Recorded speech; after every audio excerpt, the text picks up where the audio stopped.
Hello students. तो चलिए आज हम लोग सॉलिड सेल्स का लेक्चर नंबर 4 को स्टार्ट करते हैं।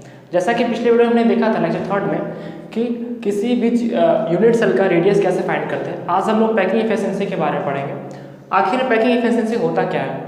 The percentage of total space occupied by constituents particles in a unit cell.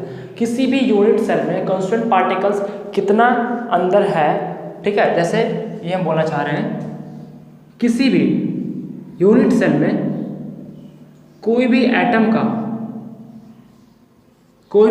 का कितना पार्ट अंदर में है, ठीक है, उसका परसेंटेज को हम लोग पैकिंग एफिशिएंसी बोलते हैं। जैसे सिंपल क्यूबिक यूनिट सेल में कितना एटम था? 1, ठीक है, 1 एटम था। मतलब इस पूरे यूनिट सेल में एक एटम था, वो by volume of unit cell उसका वॉल्यूम एक एटम का volume of 1 atom by volume of unit cell into 100 जब करेंगे तो हमारा पैकिंग एफिशिएंसी निकल जाएगा। मतलब पैकिंग एफिशिएंसी क्या हो गया?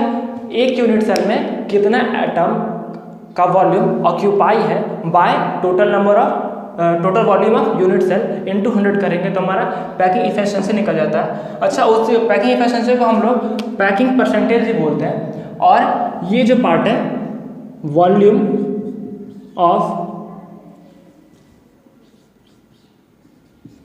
Occupied by atom by volume of a unit cell, इसको हम लोग पैकिंग फ्रैक्शन बोलते हैं।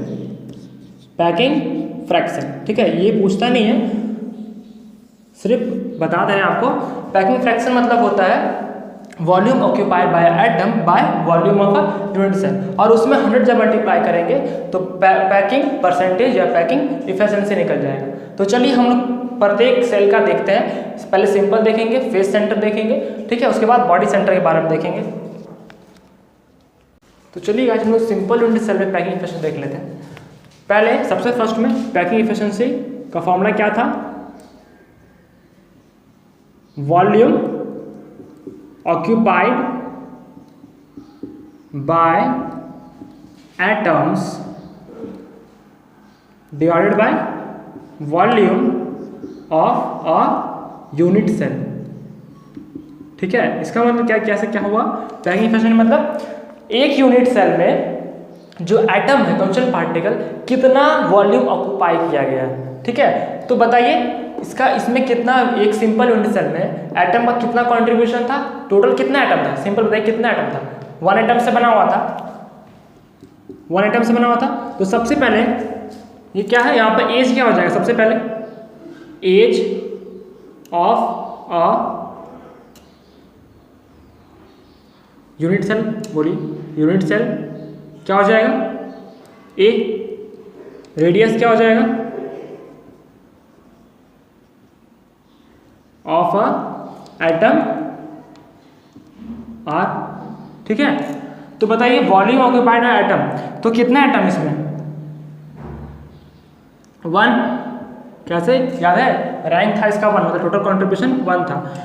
यहाँ पहले लिख लीजिए, पहले आपको एज पता करना होगा, रेडियस पता करना होगा, तो ये पोर्शन निकाल लीजिए। वॉल्यूम ऑक्यूपाइड एटम, एटम का वॉल्यूम क्या होता है? 4/3 पाई आर क्यूब, यही ना, याद है? वॉल्यूम ऑफ ए स्फीयर, वही तो है। एटम कैसा दिखता है? स्फीयर टाइप का। तो आपका वॉल्यूम जो निकल जाएगा, वॉल्यूम ऑफ 1 एटम, एक एटम का वॉल्यूम जो निकलेगा 4/3 पाई आर क्यूब, ठीक है। और volume of a unit cell, volume of a unit cell, volume of unit cell मतलब सेल जो है किस टाइप का है? क्यूब टाइप का। तो क्यूब का क्या होता था वॉल्यूम? ए क्यूब। तो बताइए यहाँ पर ए क्या है? ए कैसे निकालते हैं? याद है कुछ आपको? इसका हम एक रिलेशन बताए थे, R = A/2 and A = 2R, याद है कुछ? ये बताते हैं। तो इसका मतलब क्या हो जाएगा volume of unit cell? 2R³, मतलब 8R³, ये हो जाएगा हमारा वॉल्यूम ऑफ 1 एटम और वॉल्यूम ऑफ यूनिट सेल निकल गया। क्या हम यहाँ पे पुट कर सकते हैं? इसको नोट कर लीजिए, एक बार कर लिए। अब देखिए क्या हो जाएगा यहाँ पर कितना एटम है, पहले सबसे पहले कितना एटम वो लिखेंगे, एक ही एटम ना, ये यहाँ पर रैंक लिखते हैं, क्या लिखते हैं यहाँ पर रैंक, और volume occupied bye an atom कितना हो जाएगा 4/3 पाई आर क्यूब, और यहाँ पर वॉल्यूम बाय यूनिट सेल क्या 8r क्यूब है, और यहाँ पर आपका क्या था 100% था ना, इंटू 100% कर लीजिए। ये देखिए क्या क्या कट रहा है आपका, आप कुछ ऐसा लिख सकते हैं इसको 4/3 to 8 पाई आर क्यूब, और यहाँ पे आर क्यूब कैंसिल, ये 4 से 2 बार में मतलब आपका पाई/6 इंटू 100, ये बचा ना 100%, ये बचा। तो आप पाई/6 निकालेंगे तो आपका कुछ ऐसा आएगा 0.52, नियरली यही आपका आएगा, पाई/6 से निकालेंगे 0.52 इंटू 100%, तो टोटल आपका आंसर हो जाएगा 52%। इसका पैकिंग इफिशिएंसी क्या हो जाएगा 52%। Packing efficiency of a simple unit cell is 52%, मतलब इस यूनिट सेल में एटम का कितना वॉल्यूम ऑक्यूपाई है 52%। अच्छा, कभी कभी एग्जाम में पूछता है अनऑक्यूपाइड स्पेस, अनऑक्यूपाइड कितना जगह खाली है, क्या कैसे निकालेंगे 100 माइनस 50, मतलब 52% भरा हुआ है तो खाली कितना 100 से माइनस कर लेंगे, 100 में 52 कितना हो जाएगा 8 और 48%, हमारा ये इतना खाली है, ये क्या है अनऑक्यूपाइड और ये क्या है ऑक्यूपाइड।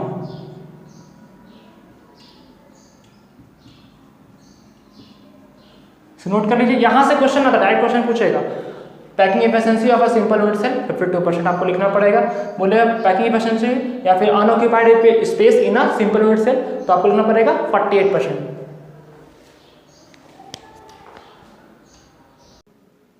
तो चलिए क्या है फेस सेंटर पैकिंग एफिशिएंसी देख लेते हैं। तो पैकिंग एफिशिएंसी फॉर्मूला क्या था, volume occupied by atoms divided by volume of unit cell, यही था। तो वॉल्यूम ऑफ एटम कैसे निकालेंगे हम लोग, तो वॉल्यूम ऑफ एन एटम क्या हो जाएगा, वॉल्यूम स्क्वायर का इक्वल होगा 4/3 पाई आर क्यूब, ठीक है। और यहाँ पर रैंक कितना हो जाएगा, रैंक मतलब total number of unit cells में कितना है 4, एक कॉर्नर पे देखिए, कॉर्नर पे कितना था 1/8, एक कॉर्नर पर और 8 कॉर्नर था, तो यहाँ पर हो जाएगा कॉर्नर के लिए 1 और फेसेस के लिए एक फेस पर हाफ था, टोटल कितना फेस था 6 फेस, तो हमारा 3 का टोटल कितना हो जाएगा 4, हमारा रैंक था 4 और वॉल्यूम ऑफ यूनिट सेल चाहिए, वॉल्यूम ऑफ यूनिट सेल एक ही होगा। अब इसके लिए फेस सेंटर के लिए ये क्या काम करेगा 4r/√2, ठीक है। तो हमारा हो जाएगा 4r/√2 का और क्यूब, ठीक है, निकल जाएगा हमारे पास 64r³/2√2। इसको लिख लीजिए एक बार। तो चलिए हम लोग पुट कर लेते हैं। तो वॉल्यूम ऑक्यूपाइड एटम कितना निकलेगा, टोटल नंबर ऑफ एटम कितना था 4 और एक एटम का वॉल्यूम क्या था 4/3 पाई आर क्यूब, यही था, डिवाइडेड बाय यूनिट सेल का वॉल्यूम क्या निकला हमारा 64r³/2√2, ये निकला। अब इसको काट दीजिए या फिर हम और इसको तोड़ सकते हैं 60/3 to 2√2/64 और r के आगे कट जाएगा और यहाँ पे आपका पाई हो जाएगा, काट दीजिए इसको 60, ये 4 और 2√2 है और यहाँ पे क्या है 3 4, क्या 4 को आप 2√2 into 2 लिख सकते हैं, इसको काट दीजिए तो हमारा निकल जाएगा पाई/√2 into 3 मतलब 3√2, ठीक है। आप इसका वैल्यू जब निकालेंगे 0.74 निकलेगा और यहाँ पे क्या था 100%, मल्टीप्लाई कर दीजिए तो तो मतलब 74% वॉल्यूम एटम ऑक्यूपाई कर रहा है इस यूनिट सेल में। तो हम यहाँ पर लिख सकते हैं packing efficiency for face cell unit cell equal to क्या हो जाएगा 74%। अब अनऑक्यूपाइड बोलेंगे मतलब कितना खाली हो जाएगा, तो 100 से इसको माइनस कर दीजिए, कितना हो जाएगा 6 26 26% अनऑक्यूपाइड मतलब खाली जगह 26% है और भरा आइटम से 74 जगह। तो चलिए हम लोग बॉडी सेंटर में डेफिनेशन देख लेते हैं। तो बॉडी सेंटर कुछ इस तरह का था, एटम कहां पर है था, कॉर्नर पर भी और बॉडी के सेंटर पर भी। तो पैकिंग एनर्जी फॉर्मूला क्या था, volume occupied by atoms divided by volume of unit cell, यही था ना।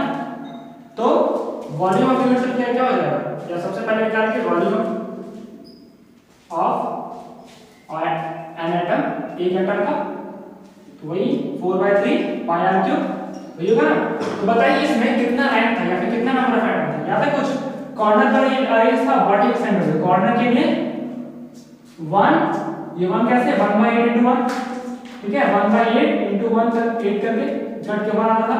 और ये बॉडी के सेंटर पे क्या था, कैसा था, टोटल जा रहा था, मतलब टोटल कितना था 2, तो यहां पर रैंक 2 काम करेगा,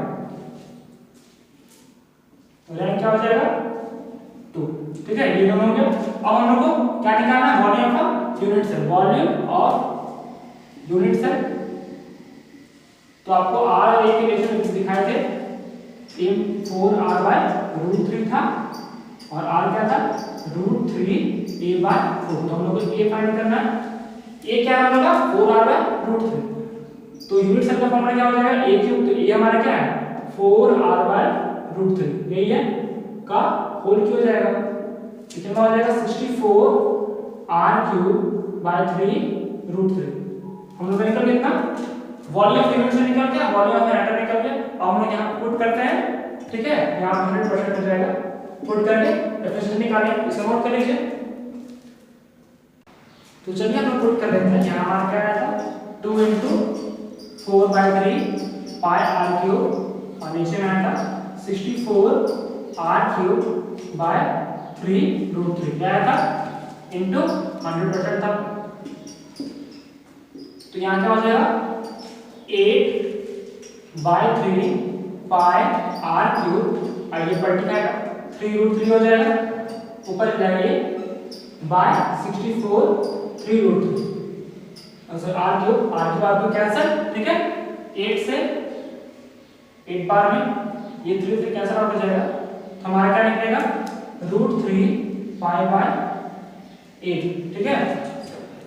इसका वैल्यू आएगा हम लोग का 0.68, ठीक है। और यहाँ पर क्या था 100% था, ठीक है, जो आ रहा था 100%, तो टोटल हमारा निकलेगा 68%। तो हमारा क्या निकल जाएगा, packing efficiency for body centre cell 68%। और अनऑक्यूपाइड क्या हो जाएगा 100 से 68 को जब माइनस कर लेंगे निकलेगा हमको 32% अनऑक्यूपाइड। ये क्या निकलेगा अनऑक्यूपाइड, जो खाली जगह बचा हुआ है 32% हो जाएगा।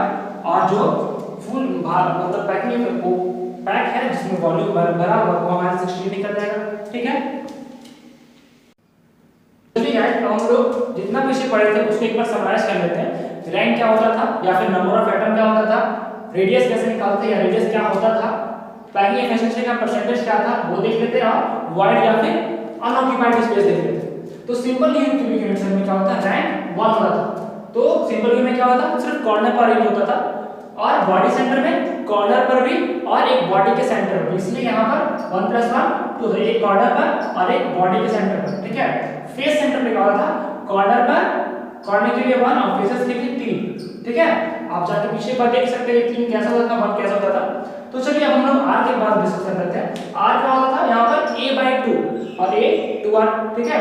रेडियस यहाँ इसके रेडियस क्या होता है बॉडी सेंटर पर √3a/4 और यहाँ पे a 4r/√3, और इसमें फेस सेंटर में रेडियस क्या हो जाएगा √2/4a, या फिर आप बोल सकते हैं a/2√2, बात एक ही है। और a क्या हो जाएगा 4r/√2। और अभी हम लोग देखें पैकिंग एफिशिएंसी क्या होता था, सिंपल क्यूबिक यूनिट सेल में 52% और वॉइड या फिर अनऑक्यूपाइड स्पेस को लिए 48%, ठीक है। और बॉडी सेंटर में 68% हो जाएगा पैकिंग एफिशिएंसी और वॉइड 32%। अब फेस सेंटर में 74% आपका पैकिंग एफिशिएंसी हो जाएगा और 26% वॉइड या फिर अनऑक्यूपाइड स्पेस। तो चलिए यहीं पे लेक्चर नंबर 4 को खत्म करते हैं। आगे हम लोग और भी कुछ जो टॉपिक जो बाकी है उसको हम लोग क्लियर करेंगे, ठीक है। Thank you.